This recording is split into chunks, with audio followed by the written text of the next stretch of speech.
Якутянка из Ленска стала участницей передач Первого канала «Поле чудес». Она поехала не с пустыми руками. Все-таки она представляла всю Якутию.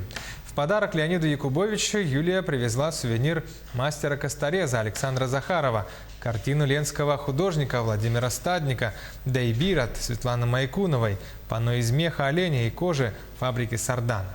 Все в стиле народов Саха. Кроме этого, был музыкальный подарок от Евгения Сивцева, который исполнил отрывки из эпоса «Алан Хо» и сыграл на хамусе.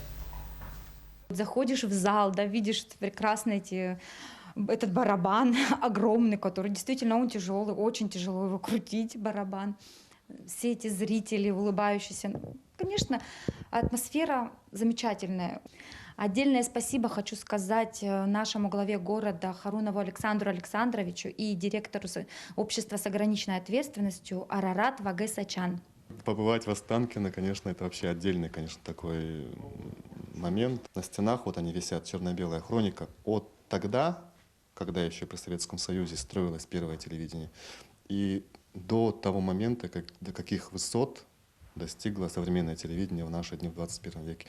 Все это видно, все это есть, и понимаешь, что вот здесь, на этом канале пишутся, вот записываются передачи, да, в этом здании записываются передачи, которые у всех на слуху. Для меня вот интересно было там, да, то есть именно закулисье.